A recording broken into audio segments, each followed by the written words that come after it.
నమస్తే, good evening. T News bulletin కి స్వాగతం. నేను మీ ప్రియ రమేష్. ముందుగా బులెటిన్ లో హెడ్లైన్స్. స్వయంగా ప్రధాని మత విద్వేషాలను రెచ్చగొడుతున్నారు. అయినా మోదీకి నోటీసులు ఎందుకు ఇవ్వలేదన్న కేటీఆర్. ఎలక్షన్ కమిషన్ కేంద్రం కనుసన్నల్లో నడుస్తోంది. కేసీఆర్ ప్రచారంపై నిషేధం బీజేపీ కుట్రేనన్న కేటీఆర్.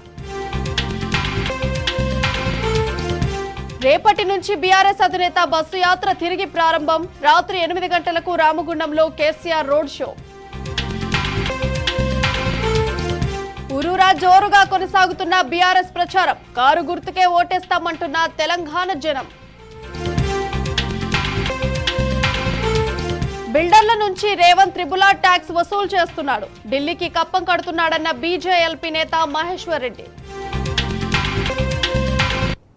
ఇక డీటెయిల్స్ చూస్తే, బీఆర్ఎస్ అధినేత కేసీఆర్ రేపు సాయంత్రం 8 గంటల నుంచి ఎన్నికల ప్రచారాన్ని తిరిగి ప్రారంభించనున్నారు. ఈసీ నిషేధం నేపథ్యంలో రేపటి నుంచి కేసీఆర్ బస్సు యాత్ర, రోడ్ షో గతంలో ప్రకటించిన విధంగా యథావిధిగా కొనసాగనుంది. శుక్రవారం సాయంత్రం 8 గంటల తర్వాత కేసీఆర్ రామగుండంలో రోడ్డు షోలో పాల్గొని ప్రసంగించనున్నారు. అనంతరం 4వ తేదీన సాయంత్రం మంచిర్యాలలో, 5న సాయంత్రం జగిత్యాలలో, 6న సాయంత్రం నిజామాబాద్లో, 7న కామారెడ్డి మెదక్లో, 8న నర్సాపూర్ పటాన్చెరులో రోడ్డు షోలో పాల్గొని ప్రసంగించనున్నారు. ఇక 9వ తేదీన సాయంత్రం కరీంనగర్లో రోడ్డు షో నిర్వహించనున్న ఆయన ఆఖరి రోజైన 10వ తేదీన తొలుత సిరిసిల్లలో రోడ్ షో చేపట్టి అనంతరం సిద్దిపేట బహిరంగ సభతో బస్సు యాత్రను ముగించనున్నారు.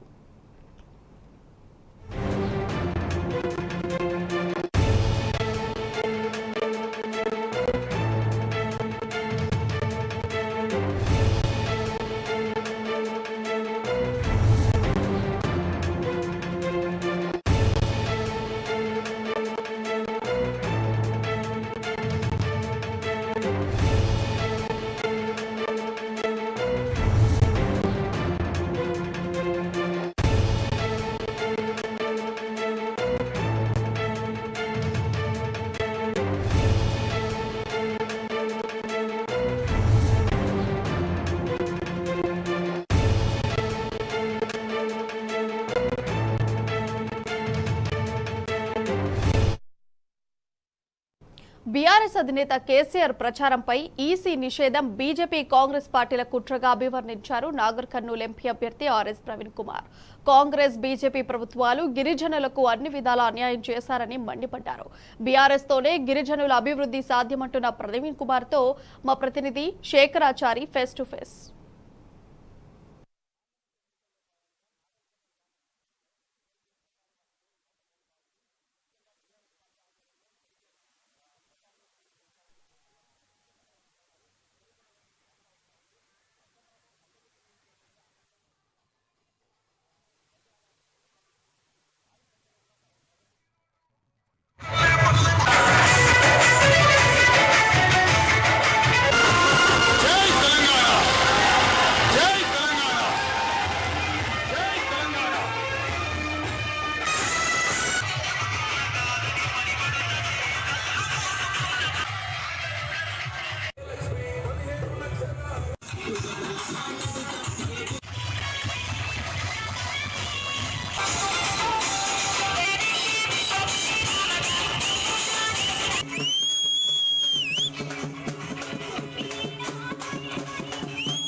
పరిధిలో ఇప్పటికే ప్రచారాల హోరు మోత మోగుతా ఉంది. ముఖ్యంగా బీఆర్ఎస్ పార్టీ ఆధ్వర్యంలో ఇప్పటికే ప్రచారంలో స్పీడ్ పెంచాలని చెప్పవచ్చు. విస్తృతంగా పర్యటిస్తూ ఉన్నారు. విపరీతమైనటువంటి స్పందన వస్తూ ఉంది. ఇప్పుడు ప్రస్తుతం మనము కల్వకుర్తి నియోజకవర్గంలోని ఆమన్గల్లో ఒక గిరిజన గర్జన అనే ప్రోగ్రాం జరిగింది. దీనికి భారీ సంఖ్యలో కూడా ప్రజలు, గిరిజనులు హాజరైనటువంటి పరిస్థితి. ఈ నేపథ్యంలో ప్రస్తుతం మనం అభ్యర్థి డాక్టర్ ఆర్ఎస్ ప్రవీణ్ కుమార్ గారితో వద్ద ఉన్నాము. అడిగి మనీ విషయాలు తీసుకున్నాం. సార్ చెప్పండి, ఎప్పుడు లేనటువంటి విధంగా అంటే స్పందన కనిపిస్తూ ఉంది. అంటే ఈ స్పందన మీకు ఎట్లా ఉపయోగపడుతుంది అంటారు? తర్వాత ఇప్పుడు ఈ మే 13 జరిగేటువంటి ఎలక్షన్స్కు ఓటర్లకు ఏం చెప్తారు సార్? మొట్టమొదట తెలంగాణ గిరిజన సమాజానికి అందరికి కూడా జై సేవలాల్, జై మేరమ్మయాడి, జై హాతిరాం బాబు. నిజానికి ఈరోజు తెలంగాణలో మరి గిరిజనులకు జరుగుతున్న అన్యాయాన్ని దృష్టిలో పెట్టుకొని గిరిజనులకు నిజంగా న్యాయం చేసే పార్టీ బీఆర్ఎస్ అని మరి ఆ పార్టీని నడిపిస్తున్న అధినాయకులు కేసీఆర్ గారు గిరిజనులకు చేసిన గొప్ప మేలును దృష్టిలో పెట్టుకొని కృతజ్ఞతాభావంతో ఈరోజు ఇక్కడ వేలాది మంది గిరిజన తల్లులు, తర్వాత అన్నలు, తమ్ముళ్ళు అందరు కూడా ఇక్కడికి రావడం జరిగింది. వాళ్ళందరికీ కూడా నా హృదయపూర్వక జై సేవలాల్. మరి ఈరోజు తండాలను గ్రామ పంచాయతీలు చేసే విషయంలో అయితేనేమి, లేకపోతే గిరిజనులకు 6% నుంచి 10% రిజర్వేషన్ తీసుకొచ్చే విషయంలో అయితేనేమి, లేకపోతే గిరిజనులకు కార్పొరేషన్ ఇచ్చి వాళ్ళకు నిధులు తీసుకొచ్చే విషయంలో అయితేనేమి, పోడు భూములకు పట్టాలు ఇచ్చే విషయంలో అయితేనేమి, లేకపోతే బంజారా మహిళలకు మంత్రి పదవి ఇచ్చే విషయంలో అయితేనేమి కేసీఆర్ గారు ఈ దేశానికి ఆదర్శంగా నిలిచిండ్రు. కానీ ఈరోజు మరి గిరిజన బిడ్డలందరూ కూడా చాలా ఆగ్రహంతో ఉన్నారు. ఎందుకంటే వాళ్ళ పిల్లలు చదువుకునే గురుకులాలకు తిండి సరిగా లేదు. అదేవిధంగా గురుకులాల్లో విషాహారం దొరుకుతున్నది. గురుకులాల్లో బాగా చదువుకున్న ఐఐటీలు, ఎన్ఐటీలు, డాక్టర్ కోర్సులు చేసిన బిడ్డలకు కనీసం ల్యాప్టాప్ ఇవి ఇచ్చే పరిస్థితి కూడా లేదు. గిరిజన బిడ్డలంటే చాలా చులకన బాగున్నది. ఒకప్పుడు మరి కేసీఆర్ గారి ప్రభుత్వంలో ఒక గిరిజన మహిళ సత్యవతి రాథోడ్ గారు మరి మినిస్టర్గా ఉండే, ఇవాళ బంజారాలు 20% ఉన్నా, అంటే దాదాపు 20 లక్షల మంది ఉన్నా కనీసం ఒక మహిళను ఇవ్వలేరా? సీతక్క గారికి ఇచ్చినందుకు చాలా ధన్యవాదాలు, మంచిదే. కానీ మరి బంజారాల్లో కూడా 20 లక్షల మంది ఉన్నారు, 25 లక్షల మంది ఉన్నారు. వాళ్ళ నుంచి కూడా ఒక ప్రతినిధి తీసుకొని మంత్రివర్గం పెట్టొచ్చు కదా. అంటే రేవంత్ రెడ్డి గారు మాదిగలు ఎట్లయితే మోసం చేసిండ్రో అదేవిధంగా బంజారాలను కూడా మోసం చేస్తూ ఉన్నారు. ఈరోజు మరి ఈ పరిస్థితి ఉండకూడదు. గిరిజన బిడ్డలందరూ ఆత్మగౌరవంతో బతకాలి, వాళ్ళందరూ కూడా గొప్పగా బతకాలి. ప్రపంచంలో ప్రతి ఖండానికి కూడా గిరిజన బిడ్డలు పోవాలి. వాళ్ళ జీవితాలు వాళ్ళ కాళ్ళ మీదనే నిలబడి వాళ్ళే బాగు చేసుకోవాలన్న ఒక గొప్ప సంకల్పంతో ఇవాళ నేను నాగర్ కర్నూలు పార్లమెంట్ అభ్యర్థిగా రాజకీయాల్లోకి వచ్చిన. మరి కేసీఆర్ గారు చక్కగా ఆశీర్వదించిన మరి గిరిజన తల్లుల, తమ్ముళ్ళ, అన్నల ఆశీర్వాదం కూడా తీసుకోవడం కోసం ఈరోజు నేను రావడం జరిగింది. మరి ఇవాళ బంజారా బిడ్డలందరూ కూడా హైదరాబాద్ నగరంలో ఆటోలు నడుపుకుంటూ బతుకుతున్నారు. ఇవాళ వాళ్ళు రోడ్ల మీద పడి కూలి పని చేసుకునే పరిస్థితి. ఇక్కడ తిండికి దొరకగానే ఇలా హైదరాబాద్ పోయినరు, అక్కడ బతుకుతూ ఆటోలు నడుపుకుంటుంటే ఇలా వాళ్ళ నోటికాడ కూటి తీసేసింది ప్రభుత్వం. అదేవిధంగా మీరు గిరిజనులకు సబ్సిడీలు ఇచ్చేది, ఇప్పుడు ఆ సబ్సిడీలు కూడా ఇస్తలేదు ప్రభుత్వం. నరేంద్ర మోడీ బేటీ బచావో, బేటీ పడావో, బేటీ బచావో అన్న నరేంద్ర మోడీ కర్ణాటకలో 1000 మంది మహిళలను అత్యాచారం చేసిన ప్రజ్వల్ రేవణ్ అంటూ చెట్టపట్టాసుకో తిరుగుతున్నాడు. అంటే బీజేపీ వాళ్ళు మహిళలను రక్షిస్తారా లేకపోతే వాళ్ళ మీద అఘాయిత్యం చేస్తారా అన్నది అలా బీజేపీ తండాలకు వచ్చినప్పుడు వాళ్ళ ఆన్సర్ చెప్పాలి. అందుకొరకే ఈ బీజేపీని కూడా మన తండాల్లోకి రానివద్దని కూడా ఈ సందర్భంగా ఈ వేదిక నుంచి పిలిపించినాం. రైట్ సార్, నిన్న జరిగినటువంటి సంఘటన మనం చూసాం. అంటే బీఆర్ఎస్ అధినేత స్వయంగా ఎక్కడికి వెళ్ళినా, ఏ రోడ్ షో ద్వారా వెళ్ళినా విపరీతమైనటువంటి ప్రజాదరణ పొందుతూ ఉన్నారు. జనాలు తండోపతండాలుగా వస్తూ ఉన్నారు. 24 గంటల పాటు ప్రచారాన్ని నిషేధం ఈసీ అమలు చేయమని చెప్పింది. దీన్ని ఎట్లా అర్థం చేసుకోవచ్చు? దీని గురించి మీ కామెంట్ ఏంటి? ఎలక్షన్ కమిషన్ మొదటి నుంచి కూడా అధికార పార్టీ అయిన బీజేపీకి తొత్తుగా వ్యవహరిస్తున్నది, వత్తాసు పలుకుతున్నది. ఇందులో మీకు ఏమాత్రం డౌట్ ఉండాల్సిన అవసరం లేదు. లేకపోతే కేసీఆర్ పేగులు మెడకేసుకుంటాన్నా, కేసీఆర్ లాగులు ఉడదీస్తాన్నా, ఘోరమైన భాష, కత్తెర పట్టుకొని తిరుగుతున్నా నేను అని చెప్పి ఘోరమైన భాష మాట్లాడుతున్న రేవంత్ రెడ్డి గారు కనీసం ఒక నోటీసు కూడా ఇవ్వలేని ఎలక్షన్ కమిషన్, కేసీఆర్ గారు తెలంగాణ మాండలికంలో ప్రభుత్వాన్ని విమర్శించినందుకే ఈరోజు ఆయన మీద 48 గంటల బ్యాన్ పెట్టింది. ఇది పూర్తిగా అప్రజాస్వామికం. జనాలు స్వచ్ఛందంగా లక్షలాది సంఖ్యలో ఎండను సైతం లెక్క చేయకుండా వస్తుంటే దాన్ని తట్టుకోలేని ఎలక్షన్ కమిషన్, బీజేపీలు, కాంగ్రెస్లు కుట్రవన్నీ ఇలా కేసీఆర్ గారి మీద 48 గంటల నిషేధం విధించిన. తెలంగాణ గుండె చప్పుడు కేసీఆర్ గారు. మరి అలాంటి గుండె చప్పుడును మనం ఆపగలమా? ప్రతి ఒక్క బిడ్డ గుండెల్లో కేసీఆర్ ఉన్నాడు. మీరు 48 గంటలు కాదు, 480 రోజులు కేసీఆర్ మీద నిషేధం విధించినా తెలంగాణలో ఆయన నాయకత్వంలో ఉండే బీఆర్ఎస్ పార్టీ గెలుస్తుంది. ఇప్పుడు ప్రజలు గుర్తిస్తున్నారు. కాంగ్రెస్ అనేది గారడీల పార్టీ, బీజేపీ అనేది కల్లోల పార్టీ. ఈ రెండు వస్తే మాత్రం నాశనం అయితే మన జీవితాలనే. స్వచ్ఛందంగా ఈరోజు మహిళలు వేలాది సంఖ్యలో వచ్చిండ్రు. అందుకొరకు ఎట్టి పరిస్థితుల్లో కూడా కేసీఆర్ గారి మీద విధించిన నిషేధాన్ని అర్జెంటుగా విత్డ్రా చేసుకోవాలి. లేకపోతే మాత్రం తదుపరి చర్యలకు మేము తప్పకుండా ఉపక్రమిస్తాం. కాంగ్రెస్, బీజేపీ ఈ రెండు పార్టీలు కూడా గారడీ చేస్తూ ఉన్నాయి, తర్వాత ప్రజలను మభ్య పెడతా ఉన్నాయి. వీళ్ళ ప్రోత్బలంతోనే ఇక్కడ ఈసీ కూడా తప్పుడు నిర్ణయం తీసుకొని కేసీఆర్ను 48 గంటలు ప్రచారానికి నిషేధించబడింది. దీన్ని అంతటి కూడా కావాలని ఉద్దేశపూర్వకంగా చేస్తున్నారు. కాబట్టి ఇదంతా కూడా ప్రజలు గమనిస్తున్నారు. రాబోయే ఎలక్షన్లో బీజేపీని, తర్వాత కాంగ్రెస్ను మట్టి కరిపించి బీఆర్ఎస్ను మళ్ళీ ఒకసారి పార్లమెంట్ అభ్యర్థులుగా బ్రహ్మాండమైన మెజార్టీతో గెలిపిస్తారని చెప్పేసి దానికి అంతా కూడా ప్రజలు సిద్ధంగా ఉన్నారు. దానికి కావాల్సినటువంటి అన్ని ఏర్పాట్లు కూడా పూర్తిగా జరుగుతూ ఉన్నాయి. కాబట్టి గ్రామాల్లో పూర్తిగా అన్ని వర్గాల, సబ్బండ వర్గాల ప్రజలు ఇప్పటికే నిర్ణయించుకున్నారు. మే 11 జరిగేటువంటి ఎలక్షన్లో బ్రహ్మాండమైనటువంటి మెజార్టీతో నాగర్ కర్నూలు అభ్యర్థి ఆర్ఎస్ ప్రవీణ్ కుమార్ గెలుస్తానని చెప్పేసి ధీమా వ్యక్తం చేస్తున్న పరిస్థితి అయితే కనిపిస్తూ ఉంది. వీడియో జర్నలిస్ట్ రామకృష్ణతో శేఖరాచారి, టీ న్యూస్, రంగారెడ్డి జిల్లా అమన్గల్ నుంచి. Back to the news. ఇక కేసీఆర్ ముఖ్యమంత్రిగా లేకపోవడం వల్ల జరుగుతున్న అన్యాయం ప్రజలకు ఇప్పుడు అర్థమవుతుందని సూర్యాపేట ఎమ్మెల్యే జగదీష్ రెడ్డి అన్నారు. మాజీ MP Badugula Lingaiah Yadav, municipal chairman Annapurna, vice chairman కిషోర్లతో కలిసి సూర్యాపేటలోని 20వ వార్డులో గడప గడపకు ప్రచారం నిర్వహించారు. సబ్బండ వర్గాలు కేసీఆరే కావాలంటున్నాయని జగదీష్ రెడ్డి అన్నారు.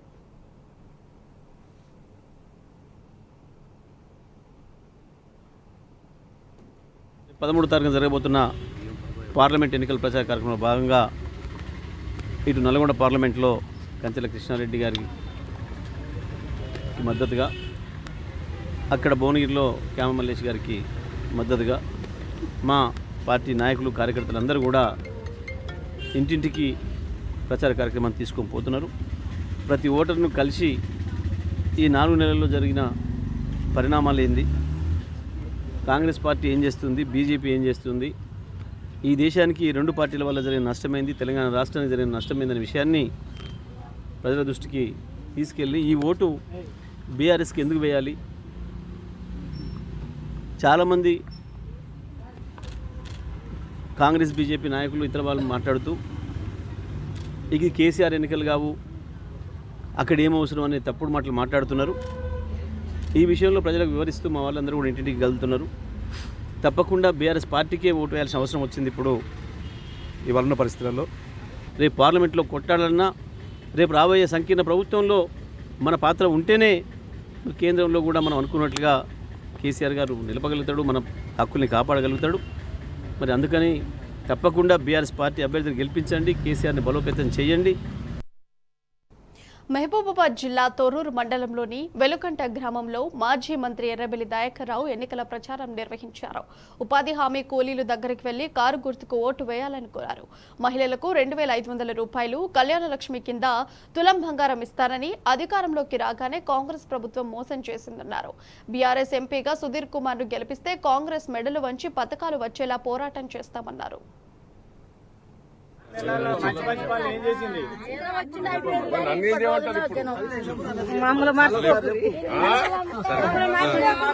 ఒక్కటే మీకు ఒక్క అమ్మా నాకు బలం ఎప్పుడు వస్తుందంటే అమ్మా ఎంపీ ఎలక్షన్లు వచ్చినాయి. ఈ ఎంపీ ఎలక్షన్లలో గెలుస్తాను నేను. ఎవరు ఇప్పుడు డాక్టర్ సుధీర్ అని కారు గుర్తు గెలుస్తాడు. మీ ఎలికట్టే మెజార్టీ వచ్చేది ఉంటే ఎప్పుడైనా అది కొన్నాళ్ళని చూద్దామని అందరు దునికిరు.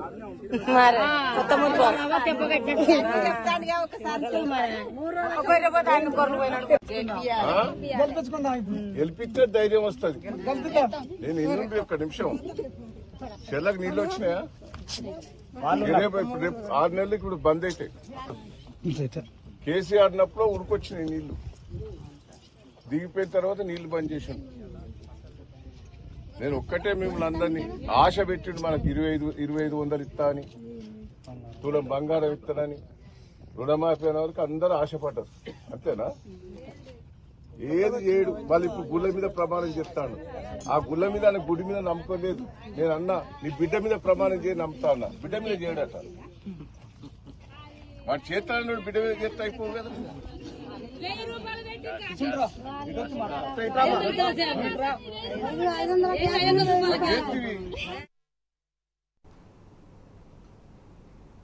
కాంగ్రెస్ బీజేపీ 2 పార్టీలు లోపాయికారి ఒప్పందంతో పనిచేస్తున్నాయన్నారు మాజీ ఎమ్మెల్యే బాల్క సుమన్. స్వయంగా రేవంత్ రెడ్డి నిస్సిగ్గుగా బహిరంగ బీజేపీకి ఓటు వేయమని ప్రచారం చేయడం దారుణమన్నారు. కేసీఆర్ బస్సు యాత్రకు ప్రజల నుంచి అపూర్వ స్పందన వస్తుందన్నారు. కేసీఆర్ మీద 48 గంటలు ఈసీ నిషేధం బీజేపీ పార్టీ కుట్రలో భాగమేనన్నారు. మాజీ మంత్రి ఇంద్రకరణ్ రెడ్డి పార్టీ మారడం తెలంగాణ సమాజం సహించదని హెచ్చరించారు. మే 4వ తేదీన మంచిర్యాల జిల్లా కేంద్రంలో కేసీఆర్ రోడ్ షోలో ప్రజలందరూ పాల్గొని విజయవంతం చేయాలని పిలుపునిచ్చారు. అయితే కాంగ్రెస్ లేకుంటే బీజేపీ అనే దూరంతో కాంగ్రెస్ పార్టీ కానీ భారతీయ జనతా పార్టీ కానీ ఇద్దరు కలిసి ఇతర పార్టీలు లేకుండా చేయాలి, అయితే ఓట్లు కాంగ్రెస్కి వాడాలి లేకుంటే బీజేపీకి వాడాలనేటటువంటి కుట్ర చేస్తూ ఉన్నారు. సో దానికి నిదర్శనం ఒక 2 వీడియోలు నేను మీకు చూపిస్తాను. ఇప్పుడు నేను చూపించే మొదటి వీడియో మన ముఖ్యమంత్రి రేవంత్ రెడ్డి ఆయన ఢిల్లీలో ఒక ఛానల్కి, ఇండియా టీవీ ఛానల్కి ఇచ్చినటువంటి ఇంటర్వ్యూలో ఆప్కి అదాలత్ అనేటటువంటి కార్యక్రమంలో ఆయన పాల్గొని ఆయన ఏం మాట్లాడిండో ఒకసారి చూడుర్రి. जवान लोग ये पढ़े लिखे सो है या ये कि यहाँ के ये युवता देश के भविष्य है। ये लोगों को सोचने के लिए मैं कह रहा हूँ, ये मेरा अकेला जिम्मेदारी नहीं है। ये पैसे कहाँ गया आप लोग क्यों नहीं पूछ रहे? आप लोगों का जिम्मेदारी नहीं है क्या ये पूछने का? पहली बार आप लोगों को वोट मिल रहा है, किसको वोट दे रहे आप सोच कर दो। मोदी जी को। हाँ दो, कोई परवाह नहीं है, किसको वोट दे रहे आप सोच कर दो, मोदी जी को। ఆ కార్యక్రమంలో మీకు ఫస్ట్ టైం ఓటు హక్కు వచ్చింది, మీరు ఎవరికి ఓటు వేస్తారని చెప్పి యువకులను ప్రశ్నిస్తే రేవంత్ రెడ్డి గారు, ఆ యువకులు మోడీకి ఓటేస్తామనంటే మోడీకి ఓటేయరని చెప్పింది రేవంత్ రెడ్డి. ఇది నెంబర్ 1. నెంబర్ 2, అధీర్ రంజన్ చౌదరి ఇప్పుడు లోక్సభలో కాంగ్రెస్ పక్షనేత. ఆయన వెస్ట్ బెంగాల్ ప్రచారంలో ఎన్నికల ప్రచారంలో పాల్గొంటూ ఒక సభలో తృణమూల్ కాంగ్రెస్కు ఓటేసుడు కంటే బీజేపీకి ఓటేసుడు బెటర్, బీజేపీకి వేయండి అని చెప్పి ఆయన అధీర్ రంజన్ చౌదరి గారు అంటారు.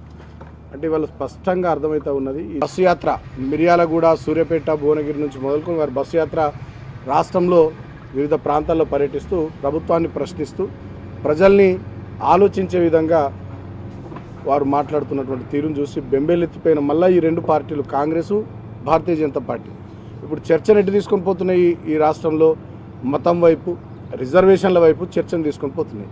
అంటే ప్రజల సమస్యలు, ప్రజలకు కాంగ్రెస్ పార్టీ ఇచ్చినటువంటి హామీలు, భారతీయ జనతా పార్టీ 10 సంవత్సరాలు కేంద్రంలో పరిపాలన చేసి అమలు చేయనటువంటి పలు అంశాలు, వాళ్ళు చెప్పినటువంటి అన్నీ కూడా కేసీఆర్ గారు ఈ రెండు పార్టీలను, ఈ రెండు కేంద్ర రాష్ట్ర ప్రభుత్వాల విధానాలను ఎండగడుతూ వారు ప్రచారాన్ని కొనసాగిస్తుంటే దాని మీద చర్చ జరగకుండా సబ్జెక్టును సైడ్ ట్రాక్ చేసేటట్టుగా మళ్ళీ కాంగ్రెస్, బీజేపీలు వాళ్ళు మతం వైపు, రిజర్వేషన్ల వైపు చర్చను తీసుకొని పోతున్నారు.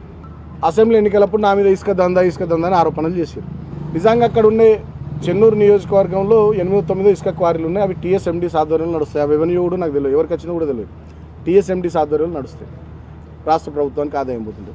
నిజంగానే ఆ ఇసుక దందా నేనే చేస్తే మరి 4 నెలల్లో నేను ఓడిపోయాను ఎమ్మెల్యేగా. మా ప్రభుత్వం లేదు, కేసీఆర్ గారు కూడా ముఖ్యమంత్రి లేరు. మళ్ళీ ఇంకా అవే క్వారీలు ఎందుకు నడుస్తున్నాయి? అవే లారీలు ఎందుకు తిరుగుతున్నాయి? 10 లక్షల క్యూబిక్ మీటర్ల ఇసుక ఎక్స్కవేషన్కు ప్రభుత్వం ఆర్డర్లు ఇవ్వబోతుంది. హైదరాబాద్ జిల్లాలో 2 టర్ములు ఆయనకు మంత్రిగా కేసీఆర్ గారు అవకాశం ఇచ్చారు.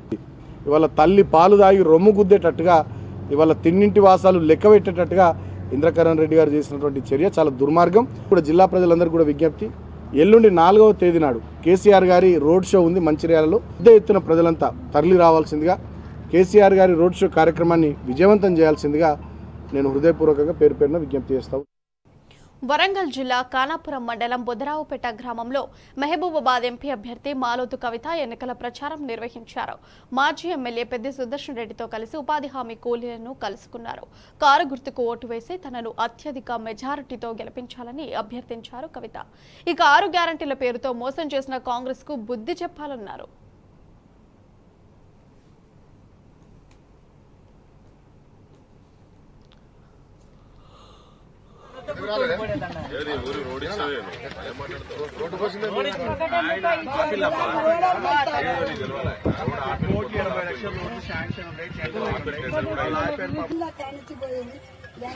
సంవత్సరం అయింది, పోసారు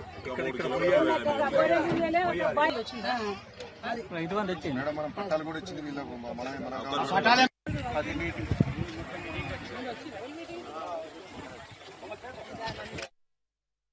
నిర్మల్ జిల్లా ముధోల్ నియోజకవర్గంలో బీఆర్ఎస్ ప్రచారం జోరుగా సాగుతోంది. ఆదిలాబాద్ ఎంపీ అభ్యర్థి ఆత్రం సక్కును భారీ మెజారిటీతో గెలిపించాలని కోరుతూ ముధోల్ బీఆర్ఎస్ నియోజకవర్గ సమన్వయకర్తలు లోలం శ్యామ్ సుందర్, డాక్టర్ కిరణ్ కొమ్రేవార్ ఎన్నికల ప్రచారం నిర్వహించారు. లోకేశ్వరం, కుబీర్ మండలాల్లోని పలు గ్రామాల్లో పర్యటించి ప్రజల మధ్య కాంగ్రెస్ మోసపూరిత హామీలను ఎండగట్టారు.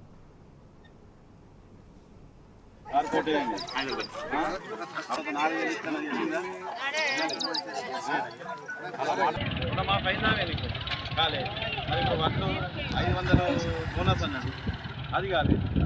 కాబట్టి మనం మోసపూరిత హామీలు నమ్మకండి. మళ్ళా మన కేసీఆర్ వస్తేనే మనకు